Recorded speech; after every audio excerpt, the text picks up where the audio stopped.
भगवत प्रेमी आत्मीय जन, माताओं, भाई और बहनों, पिछले सत्संग में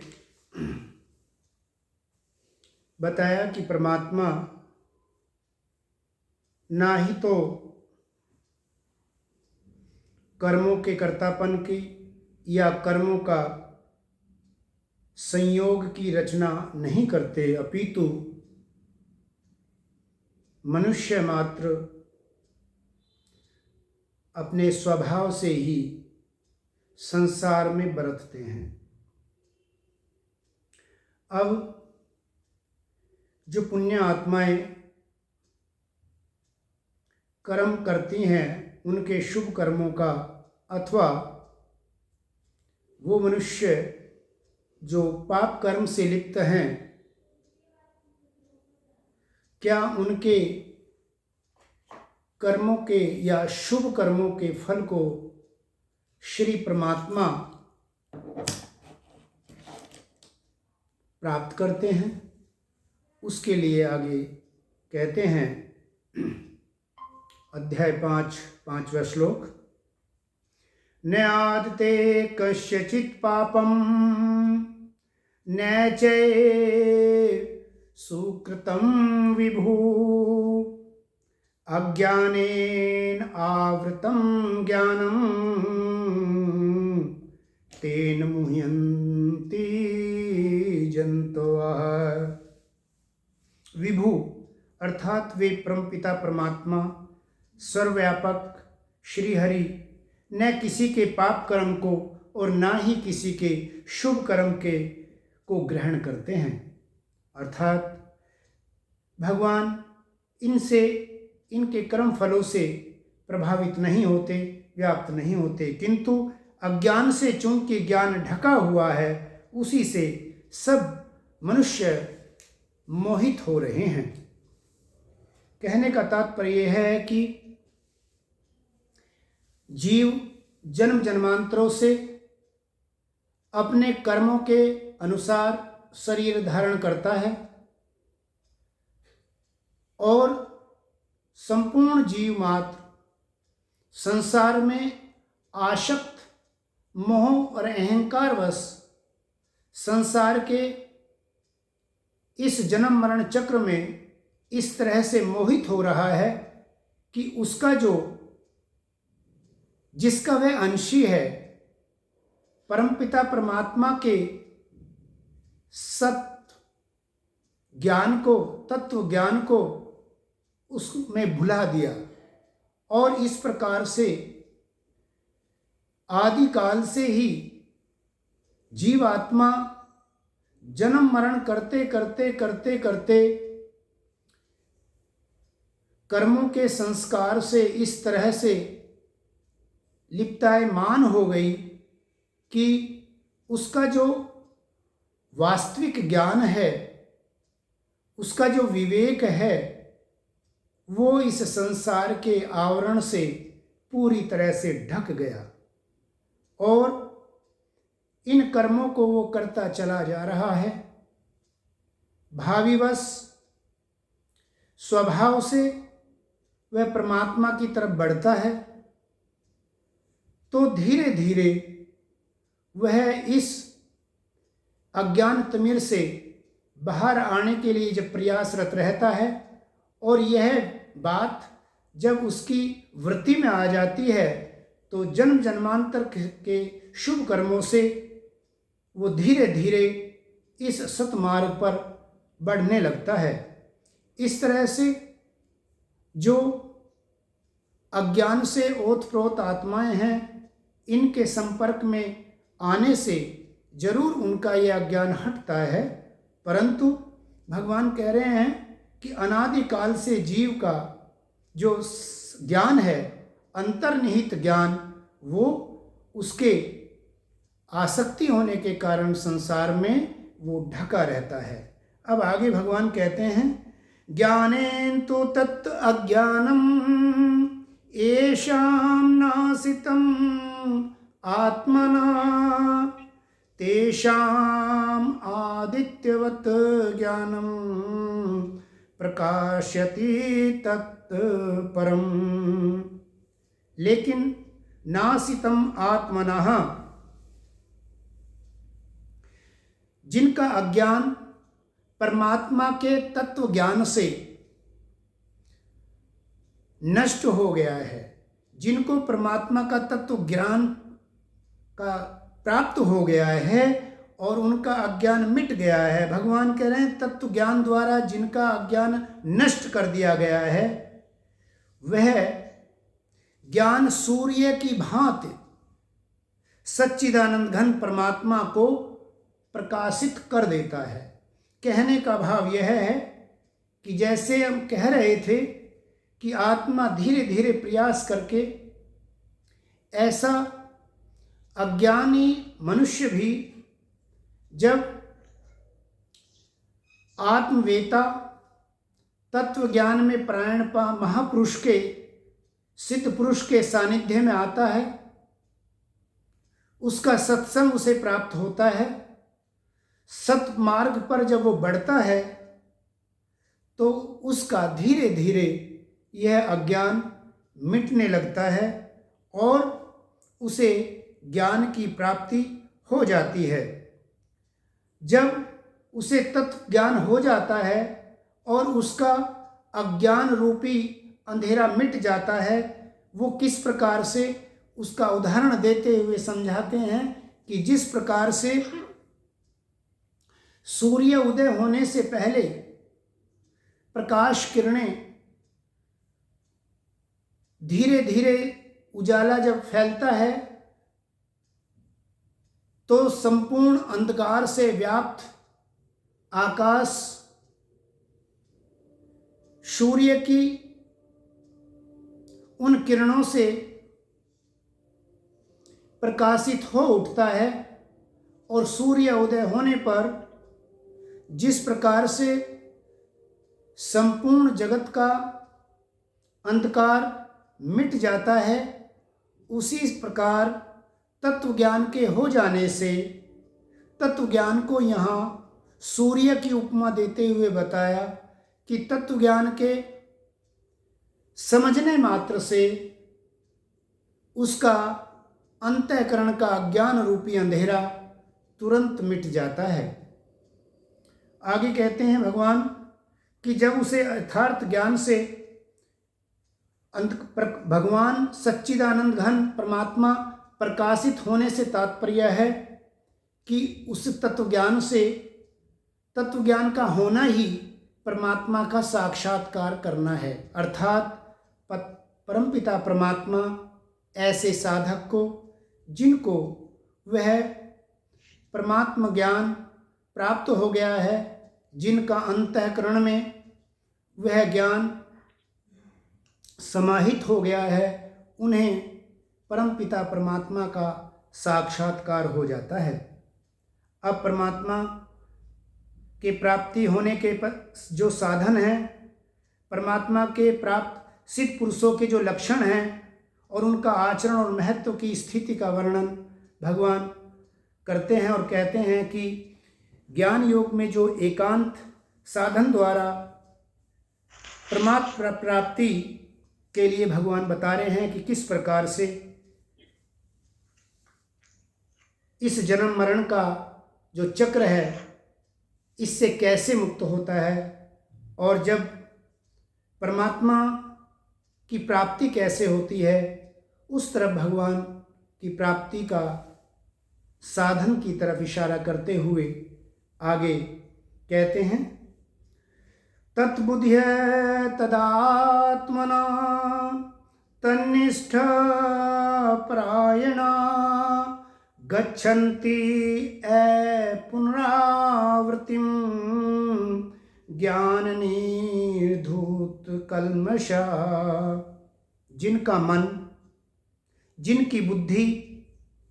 परमपिता परमात्मा में एकाकार हो गई है, अर्थात जिनका निरंतर एक ही भाव से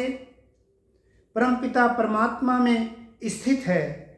जिसमें किसी प्रकार का भी सांसारिक द्वंद्व व्याप्त नहीं होता और वो निरंतर परमपिता परमात्मा के ध्यान में निमग्न रहते हैं, ऐसे महापुरुष, ऐसे तत्परायण पुरुष ज्ञान के द्वारा किसी भी प्रकार के कलमशा अर्थात किसी भी प्रकार के पाप से रहित हो जाते हैं और अंतःकरण पवित्रता से ओतप्रोत हो जाता है, पवित्र हो जाता है। इस प्रकार से वे पुनरावृत्ति अर्थात बार बार जन्म लेना और मरना, बारंबार अपने कर्मों और भाव के अनुसार शरीर की प्राप्ति होना। तो इस जो ये चक्र है, ये जो पुनरावृत्ति है, जो आना जाना है, इससे साधक पूर्ण रूप से मुक्त हो जाता है, अपनावृत्ति को अर्थात परम गति को प्राप्त हो जाता है। परम गति अर्थात परमपिता परमात्मा में वह स्थित हो जाता है। सच्चिदानंद घन परमात्मा की याद में सदैव निमग्न रहता है, निरंतरता उसकी बन जाती है। इसलिए परमात्मा की प्राप्ति का अब भगवान ने ये साधन बताया कि किस प्रकार से जब वो एक ही भाव से परमात्मा में निमग्न रहता है तो उसे इस प्रकार का जो बंधन है जन्म और मरण का, इससे वह पूर्ण रूप से छुटकारा पाके परम गति को प्राप्त हो जाता है। अब भगवान समभाव की आगे चर्चा करते हुए बताते हैं कि जब उसे परमपिता परमात्मा की इस प्रकार से प्राप्ति हो जाती है तो उसका आचरण कैसा होता है, उसकी भेद बुद्धि किस प्रकार से मिट जाती है। कहते हैं, विद्या विनय संपन्ने ब्राह्मणे गवी हस्तनी सुनी चै स्वपाके चै पंडिता समदर्शिना। वे ज्ञानी महापुरुष, वे परमात्म ज्ञान से प्रायण सिद्ध पुरुष, विद्या और विनय से पूर्ण ब्राह्मणत्व को प्राप्त ब्राह्मण और चंडाल में उनकी कोई भेद दृष्टि नहीं रहती। गवी हस्तनी शुनी चै स्वपाके, और उनकी गो हाथी और कुत्ते में भी भेद बुद्धि नहीं रहती, अर्थात वो सभी में उस सर्वव्यापक चेतन स्वरूप परमात्मा को ही निहारते हैं, आत्मभाव से ही व्यवहार में लाते हैं। यहाँ पर ब्राह्मण, गाय, हाथी और कुत्ते का उदाहरण देते हुए भगवान ये समझाना चाहते हैं कि जिसको उस परम तत्व की प्राप्ति हो जाती है, जिसको परमात्मा साक्षात हो जाते हैं, वह इस प्रकार से ब्राह्मण, गो, हाथी, कुत्ते और चंडाल में व्यवहारिक रूप से समव्यवहार करना नितांत कठिन है, अर्थात इनसे निश्चित रूप से व्यवहार अलग अलग और विषम होगा, क्योंकि ये विषमता के गुणों को धारण किए हुए हैं। एक की जहाँ सदुपयोगता है तो एक त्याज्य है, एक अति श्रेष्ठ है तो एक अधम है। बावजूद इसके आत्मभाव से जो अति श्रेष्ठ है, अति उत्तम है, उसके प्रति लगाव का भाव नहीं, और जो त्याज्य है, जिसके व्यवहार को बड़ी सावधानी से बरतना है, वहां उससे ईर्षा नहीं, द्वेष नहीं, अलगाव नहीं। तो जो आत्मिक स्थिति है उसमें स्थिरता बनी रहती है। ऐसे महापुरुषों की जो उस परम पिता परमात्मा के ज्ञान से के प्रायण हैं, सिद्ध पुरुष हैं, महान पुरुष हैं, उनके आत्मिक भाव में कोई अंतर नहीं पड़ता। कहने का तात्पर्य है कि वे उससे प्रभावित हुए बिना ही उनका जो एकाकी भाव परमात्मा में है, उनका जो निरंतर का जो ध्यान है वह बना रहता है और वह विषम परिस्थितियों में और विषम अवगुण और गुणों से व्याप्त अन्य प्राणियों में भी अपनी समता को नहीं खोते, अर्थात उनका समत्व योग अटल और निश्चित बना रहता है। कहने का भाव यह है। तो तत्वज्ञानी का जो व्यवहार है वह किसी भी प्रकार के, चाहे वो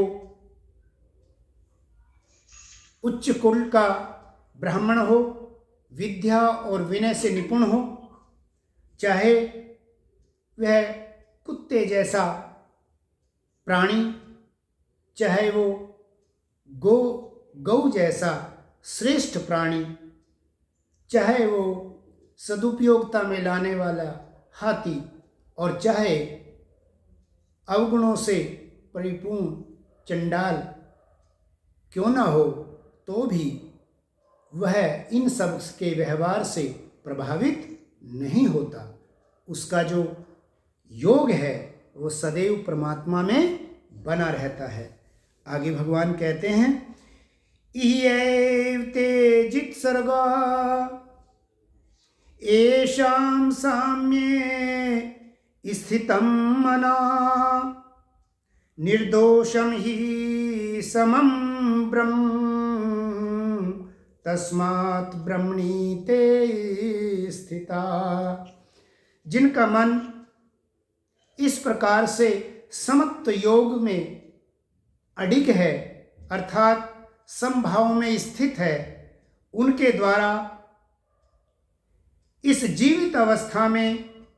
अर्थात शरीर रहते हुए भी संपूर्ण संसार को मानो जीत लिया। और कहने में भी है कि मन के जीते जीत है। जो मन को जीत लेता है समझ लो उसने संसार को जीत लिया।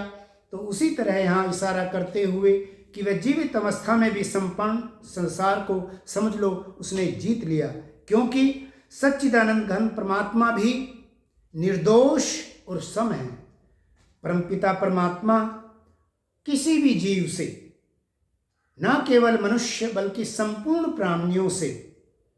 समभाव से सभी की लालना पालना और जीवन की व्यवस्था करते हुए भी निर्लिप्त रहते हैं। और वैसा ही उसकी तरफ को बढ़ने वाले साधकों के लिए भी परमपिता परमात्मा स्वरूप भगवान श्री कृष्ण भी यही आदेश अर्जुन को बता रहे हैं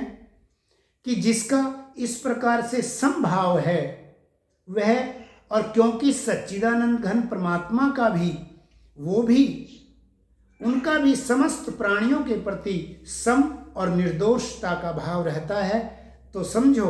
वह भी, ऐसा साधक भी इस प्रकार से सच्चिदानंद घन परमात्मा में ही स्थित है। अर्थात उनको परमात्मा में ही स्थित मानना चाहिए, जिसका ऐसा संयोग हो गया है। और ऐसा संयोग होता है किनका है वो बता चुके हैं कि जिन्हें परम तत्व की प्राप्ति अर्थात परमात्मा का साक्षात्कार हो गया है, जो परमात्मा के ज्ञान से ओतप्रोत हैं और परमात्मा को जिन्होंने साक्षात कर लिया है, अंतर में अनुभव कर लिया है, ऐसे व्यक्तियों का भाव सम हो जाता है, अखंडित सम हो जाता है। वो उतार चढ़ाव संसार के किसी भी स्थिति और परिस्थिति से प्रभावित नहीं होते। तो यहाँ कह रहे हैं कि क्योंकि सच्चिदानंद घन परमात्मा ब्रह्म तस्मात् ब्रह्मणि ते स्थित है, उन्हें भी उस ब्रह्म में ही, जिस प्रकार से ब्रह्म सम और निर्दोष हैं, उसी में स्थित उन्हें समझो, अर्थात वे परमात्मा में ही स्थित हैं। इस प्रकार से निर्गुण निराकार ब्रह्म की प्राप्ति में जो समदर्शी और सिद्ध पुरुष के लक्षण भगवान बता रहे हैं। आगे कहते हैं, न प्रहस्यसि प्रयं प्राप्य न उद्विजेत प्राप्य च अप्रियम् स्थिर बुद्धि असमूढ़ा ब्रह्मवित ब्रह्मणि स्थिता। न प्रशस्य प्रियम प्राप्य, जो प्रिय को प्राप्त करके हर्षित नहीं होते, और न उद्विजेत अप्राप्य अप्रियम, और प्रतिकूल अर्थात अप्रिय को भी प्राप्त करके जो उद्विजेत नहीं होते अर्थात उद्विग्न नहीं होते, जिनका मन खिन्न नहीं होता, ऐसे, और जिनका अंतःकरण पवित्र हो गया है, जिसमें संशय लेश मात्र भी नहीं है। कहने का तात्पर्य असम्मूढ़ो अर्थात जो संशय रहित हो गया है, ऐसे ब्रह्मवेता, ऐसे ब्रह्म के जानने वाले, ऐसे मानने वाले नहीं, मानने और जानने वाले अर्थात जो जिनकी ब्राह्मी स्थिति हो गई है, ऐसे स्थिर बुद्धि पुरुष ब्रह्म में सदैव स्थित हैं, अर्थात उनको परम पिता परमात्मा प्राप्त हैं, साक्षात हैं, और वे एक ही भाव से परमात्मा में स्थिर रहते हैं। अब इस प्रकार से पिछले कई श्लोकों में ब्रह्म को प्राप्त निर्गुण निराकार साधकों का लक्षण भगवान ने बताया कि किस प्रकार से वे उस तत्व को जानने के बाद, परमात्मा का साक्षात कर लेने के बाद किस प्रकार का उनका व्यवहार होता है और किस प्रकार का उनका अखंडित भाव होता है, किस प्रकार का सतत और निरंतर परमात्मा में उनकी संलग्नता बनी रहती है। अब भगवान उनके फल की जो जिज्ञासा है कि भाई ऐसा होने पर फिर क्या होता है, तो आगे भगवान बता रहे हैं कि जब उस तत्व की, जब उस ज्ञान की प्राप्ति हो जाती है, जब परमात्मा का अंतःकरण में अनुभव हो जाता है और अंतःकरण पवित्र हो जाता है, तो होता कैसे है, अब उनकी स्थिति कैसी है, आगे भगवान कह रहे हैं बाह्य स्पर्शेषु असक्तात्मा विदन्ति आत्मनि यत् सुखम स ब्रह्मयोग युक्तात्मा सुखम अक्षयम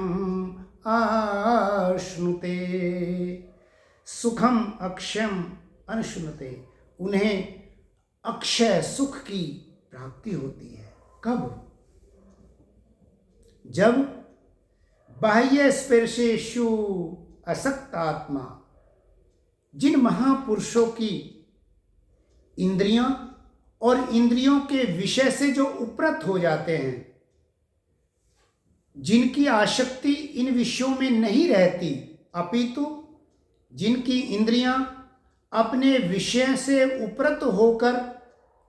आसक्ति रहित होकर, अंतर्मुखी होकर, अंतःकरण में मन चित्त बुद्धि में सिमटकर जो अंतःकरण में व्याप्त हो जाती हैं, जिनका अंतःकरण परमात्मा के निरंतर ध्यान से जो केवल और केवल परमपिता परमात्मा का जो आनंद स्वरूप परमात्मा का जो प्रगटीकरण अंतःकरण में है, वो उस अंतःकरण के आनंद से सदैव ब्रह्म योग युक्त अर्थात उस आनंद स्वरूप परमात्मा से उनका योग निरंतर बना रहता है। अर्थात जिस प्रकार से निरंतर ध्यान करते करते ध्याता ध्येय ये जब एक हो जाते हैं, जब ये एकों की भाव हो जाता है,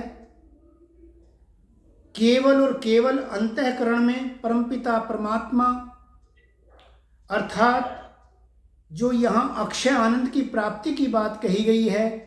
अक्षय तो केवल एक परमात्मा ही है, उनका कभी क्षरण नहीं होता। इस प्रकार से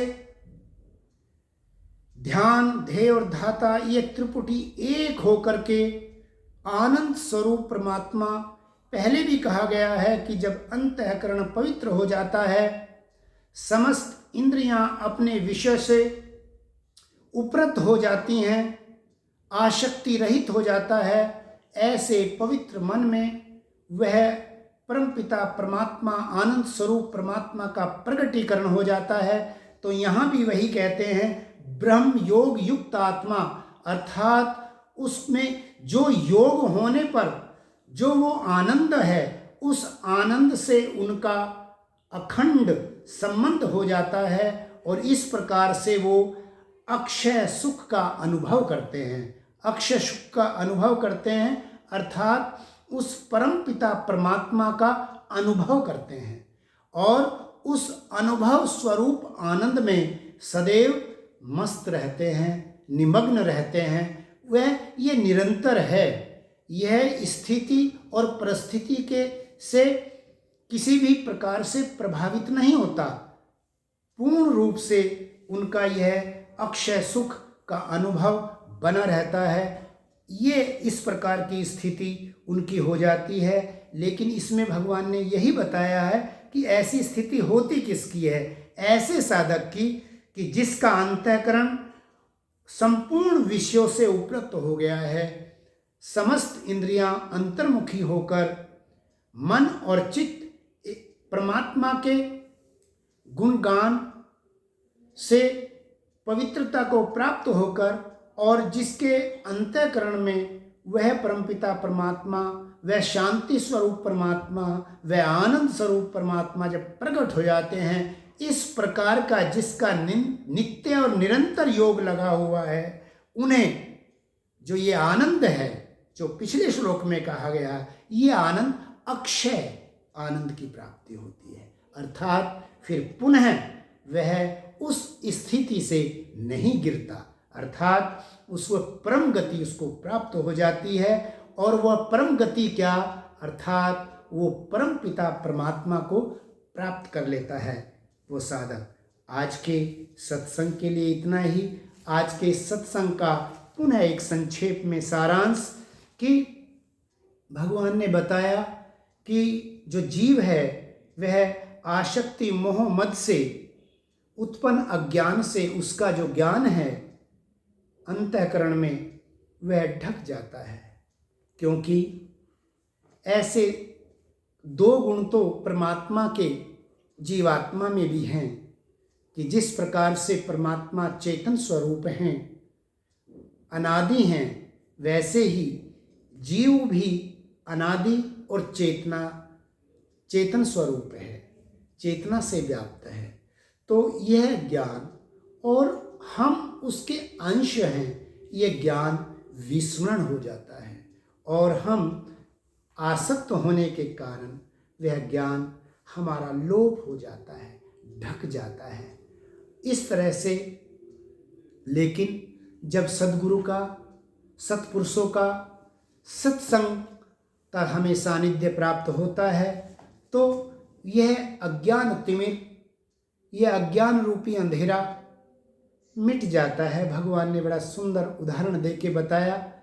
कि सूर्य की भांति प्रकाशित हो जाता है, अर्थात सूर्य के समक्ष अंधकार ठहरता ही नहीं। इसी प्रकार से परमात्म तत्व का ज्ञान हो जाने मात्र से अज्ञान हट जाता है। जो विस्मरण हो गया था वह हमें याद आ जाता है और हम अपने स्वरूप में जग जाते हैं। ऐसे परम तत्व के प्राण सिद्ध पुरुषों की जो भेद बुद्धि है वो मिट जाती है, उनकी भेद बुद्धि नहीं रहती। वो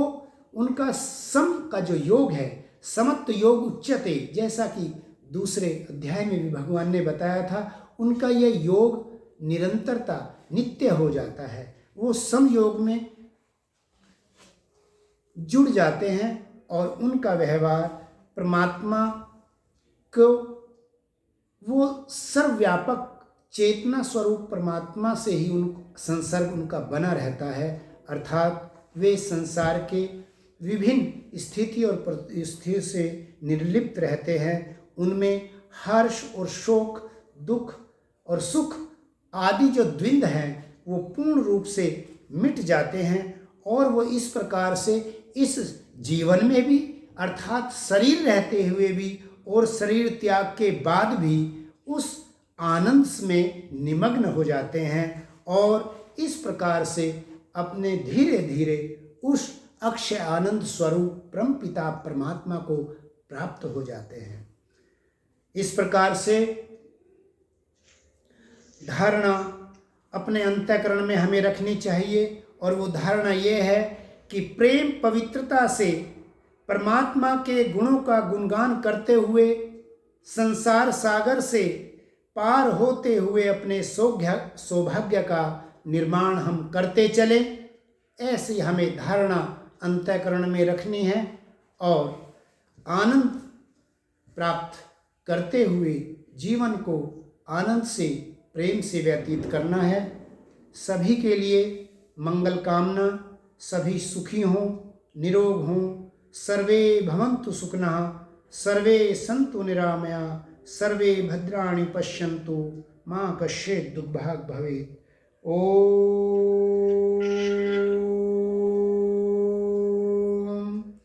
शांति शांति शांति।